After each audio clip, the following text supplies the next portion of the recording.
hosts, if I will not open the windows of heaven for you and pour down for you a blessing until there is no more need. Important word there. So we're going to talk today about retirement. We're going to talk about, of all things, financial planning and looking ahead. And I think maybe Joanne's dad had the best approach of all. He told us when he was nearing retirement, and if you know Hank at all, wicked sense of humor. So he told us as he was nearing retirement, here was his plan. He was going to look from the moment he retired, what was his projected lifespan? How many years statistically did he have left after retirement? Okay, so there's that number. And then he was going to look at his retirement account and see how much money he had. And he was going to divide the money by the number of years left. Okay, you with me so far? Got the money, got the years, divide the money by the years. That was going to tell him how much they had each year to live on, right? So they were going to do that. They were going to live, this is our chunk for the year, here's our chunk. He said if he got all the way down to the end, and he was about 6 months away from running out, if he was going to exceed that time, he was going to go out. Go ahead, Travis, next one. He was going to buy a Harley, and he was going to ride off into the sunset. And he would have done it, too.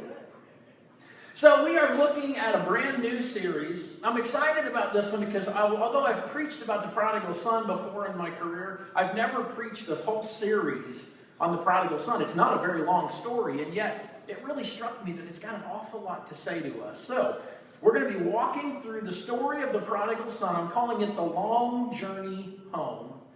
Has a lot of meanings in that title. We're going to spend 2 months looking at the prodigal son. But let me give you the Reader's Digest version of the story. Here it is. There's a guy. He has 2 sons. The younger one gets tired of the simple life, so he demands his share of dad's money.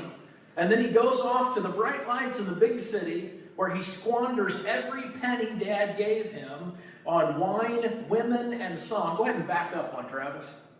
There we go. Stay there for a minute for me. He squanders it on wine, women, and song.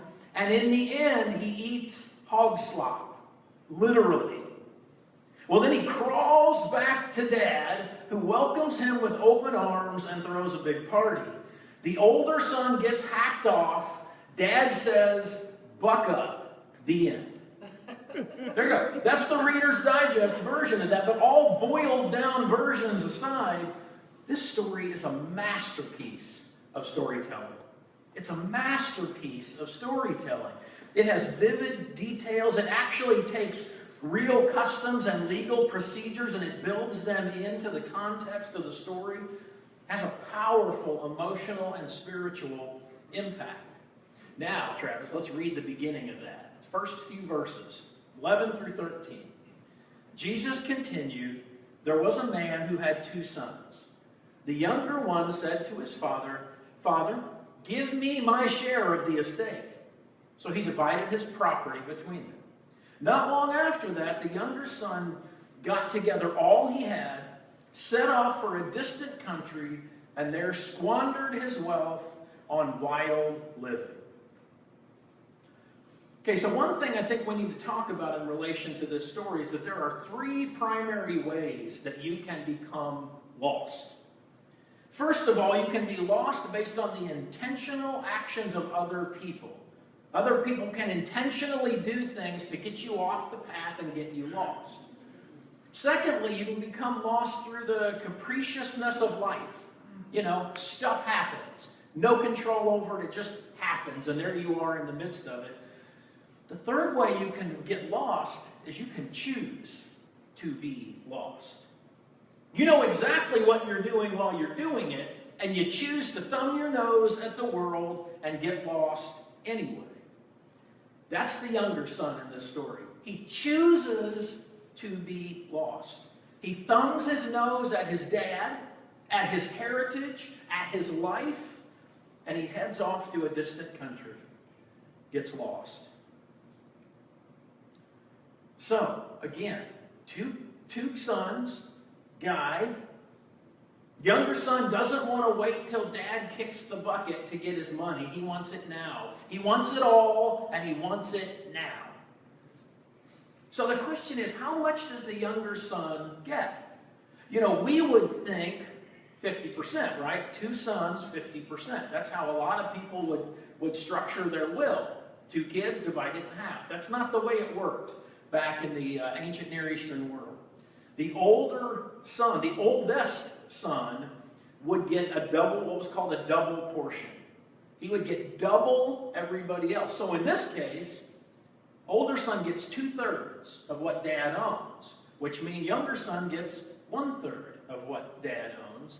So he goes to dad and he demands it. Notice that he didn't say, hey, could I get some money? He says, I want it. Give it to me now. And notice dad doesn't seem to argue at all. Dad doesn't throw up an argument. He just does it. Just like Nike, just do it. He did it. And while the ink is still drying on that check that he writes his son, the younger son is off. Off to the bright lights and the big city. Can't keep them down on the farm when they've seen the big city.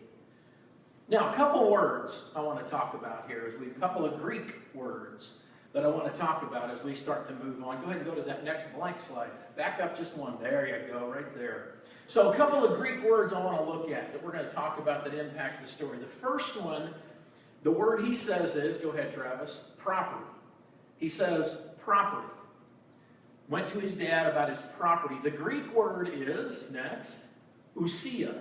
That's the Greek word for property. It literally means, next, property. Okay, so it means property. But what it also means is, go to one more, Travis. There you go. It means substance. It doesn't just mean stuff. It means substance. The very essence of dad. So keep that in your head. He didn't just get dad's stuff. He was imparted with the very essence of his father, the substance of his father. The next phrase, go ahead and go one more, is set off. It says he set off to a new land, a different land. The Greek word is apodomeo.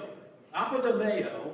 And it literally means, next, to go on a journey. Okay, so he went on a journey. But it also means to go on your journey. In other words, it means a journey of self-discovery. It's not just going from here to joy. There we go, took me a second. Doesn't mean just going from here to joy. It means going on a journey of self-discovery. So he goes on a journey of self-discovery, and he takes with him the very essence of his father. Those are important. Now, in the midst of all that though, one word jumps out. And here's the word. Go ahead and go to the next one, Travis. Demanding. That's the word that jumps out to me when I read this portion of the story. It's not in the verses that I read. You won't find that word in there, but the action behind it is very clear in this story. The son demands his share from his dad. There is no please, there is no thank you. My mom would have not been happy with this conversation because there was no please or thank you. It was, Dad, I want it all, and I want it now. Younger son has no sense of what dad wants. He has no sense of what he's supposed to do. He doesn't even seem to have any sense of what's right here in this story. He just knows what he wants, period. And so he demands it. Doesn't ask for it, he demands it. And I wonder if this is the single biggest problem facing American Christians today. Because let's be honest, we live in a society of instant gratification. Look out for number one because nobody else is going to look out for you. Grab all the gusto you can. Nobody else is looking out for me, so I'm going to scratch and claw and bite and fight for whatever it is I can possibly get. And if I don't demand it, somebody else is going to. It's the American way. That's the way we're trained to live. But this story teaches me we have to be careful what we ask for. The son demanded everything. And that's exactly what he got. He got everything, and yet in the blink of an eye, it's gone. And that's because he invested it all in the here and the now. Right here, right now. He put the whole wad on black, and when they spun the wheel, it came up red, and he lost it all. He was under the power of gold. Gold. The power of gold. We all know the golden rule, right? Say it with me. Do unto others as you would have them do unto you. We all know that, right? Even if you weren't raised in the church, you learned that as a kid. Everybody knows the golden rule. But there's a real golden rule in this country, and that's not it. You've probably heard the real one. I would call the real one too. The real one is, he who has the gold makes the rules. That's the real golden rule in our country. We believe it. We see it every day, and it is how our country works. The world tells us to do that, to invest in ourselves, to invest in stuff. I need more stuff around me. What's in it for me? And we're taught to walk over the top of anybody we need to get higher up the ladder. And that's what the younger son did. That's exactly what he did. And in 3 short verses, do you notice that? Just 3 verses, he goes from demanding what he wants to getting it all to everything going completely south on him in 3 short verses. The younger son, he wanted all the good times. He wanted to live a James Dean lifestyle. You know, live hard, die young, leave a good-looking corpse. That was kind of his goal right there. And he came painfully close to that. I spent my younger life living a little too much like the younger son. I did. And then God got a hold of me. God got a hold of me. Now, it wasn't the blinding light on the road to Damascus story. Man, do I wish it was. Man, do I wish I could tell you that I was blinded on the road and the scales and all. I would love to be able to tell you that story, but I would be lying. It wasn't the twinkling of an eye. It was a long period of time, and it was painful sometimes. But I was changed. And as I was changed, I came to understand that I am simply not enough by myself. Period. Not enough by myself. If I want to make a difference, I have to invest in something that is much bigger than me alone. If I want to truly make a difference in this life, I have to be willing to invest in God.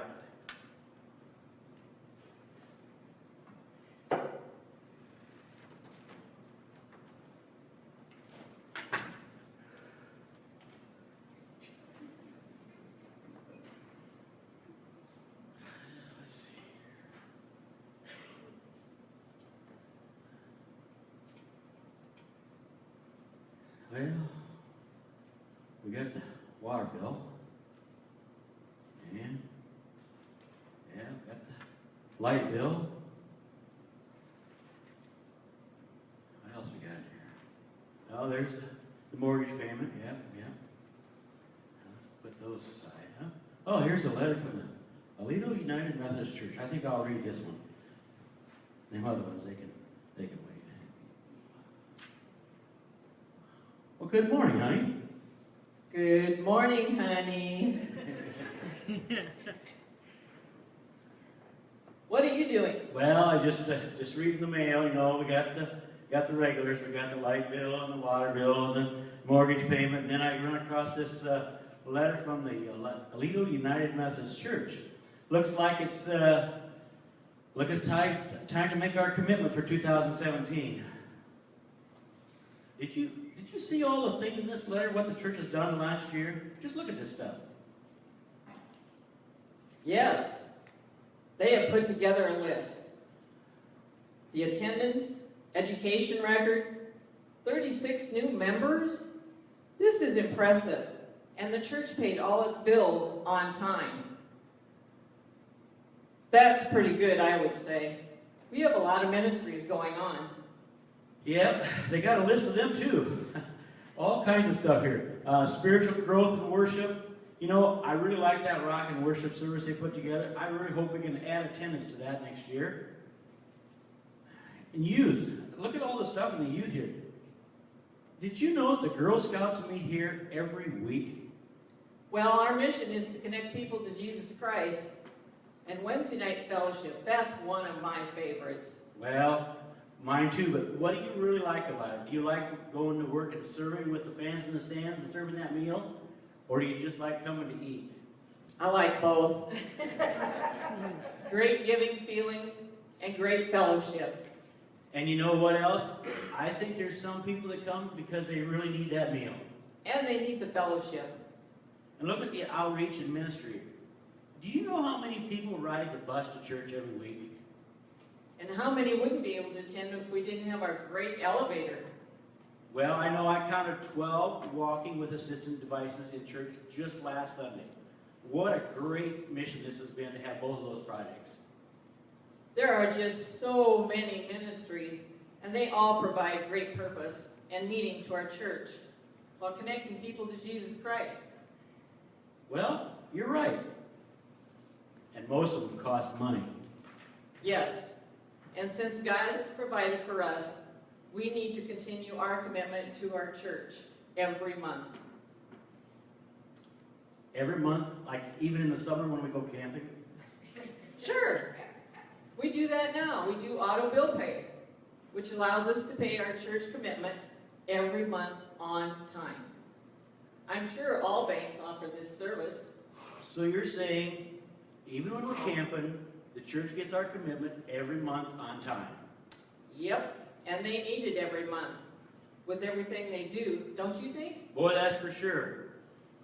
So, dear, how much do we give this year?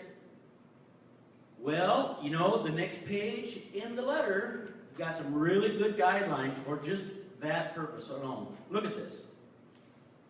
Let me see that. So they have it broke down by the week, but I'm sure we could make our giving monthly. Yeah, you know, it would be great if we as a church could take a step up this year in our giving. Or even a half step. It's not like the money is not being well spent. Look at all these ministries. Yeah. Over 60 of them. You're right, once again. Well, let's get our commitment paper filled out and get it sent in. Now you're going to do the auto bill pay, right? Yes, I will. All right. Well, we better get ready for church.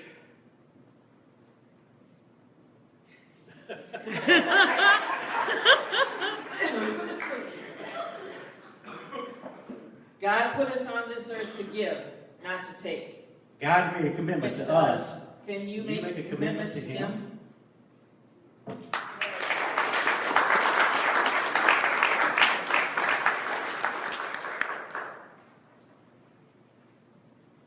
So next Sunday is Commitment Sunday. And I'll be honest, for some people, it's a Sunday to avoid. It's a Sunday to conveniently stay home and not be a part of it. Because it's easy to say, well, the church just wants, all they talk about is giving. All they want is my money. That's all we ever talk about. But I just stopped by this morning to tell you that in this church and with people like us, next Sunday is a day to celebrate. Did you hear what Sue and Joyce said? Over 60 ministries are supported by this church. That's amazing. And yet my offering alone, our offering alone, can't sustain that much ministry. If I want to change the world, and I do, then I have to be willing to partner with other people. I have to be willing to partner with you. Because individually, we simply can't do much. But together, with God's help, the sky's the limit. And that's why demanding never works. That's why demanding something out of God never works, but being open to what God is calling us to do pays huge dividends. So next Sunday, we're all going to have the opportunity to come forward and make our commitment to God. Yeah, it's to the budget of the church, but really it's a commitment to God. And I want you to know that your commitment will be anonymous. There will only be two people other than you and God who know what you wrote down on that sheet of paper. I promise you that. And those two people will be our church treasurer and our office administrator. Notice who's not on that list. Me. I will not know, I don't want to know, I don't have any interest in knowing, because I would never want my ministry to be tailored to the biggest givers. So I literally don't know what anybody here gives, and I don't want to. So, I don't know what you're going to give, but I know what we're going to give. Here's how we do it, Joanne and I. We sit down first of the year, and we pull out the church budget. And we look at my salary. That took me a while to get used to, by the way. When I was growing up, you didn't tell people what you made, and then you become a minister, and it's printed all over the place. Everybody knows. But we pull out the budget, we look at that number, we multiply that number by 0.1, which means 10%. So here's what I'm getting paid this year times 0.1, 10%. We get paid twice a month, so we pay church twice a month. So we take that 0.1 number, divide it by 24, 2 times a month, and then we go on our online bill pay, just like they were talking about, and we set up automatic payment, 15th and 30th. Those are paydays, so just set them up automatically. Here they are. Never have to think another thought about it. Never have to worry about whether I brought the checkbook. Never have to worry about, did you drop it in the plate? No, I thought you dropped. Don't have to do any of that. It's done. And so twice a month, a check comes in the mail to this church from us that we didn't have to do. It just comes and there it is. But what I want to say is don't support the 60-plus ministries of your church out of a sense of duty. Don't do it out of guilt. Don't do it because it looks good. Do it because God changed your life. Do it because you want other people to have the same opportunity that you have had. The world tells us to look out for number one. But John Wesley, the founder of United Methodism, he had a little bit different take on it. Here's what he said.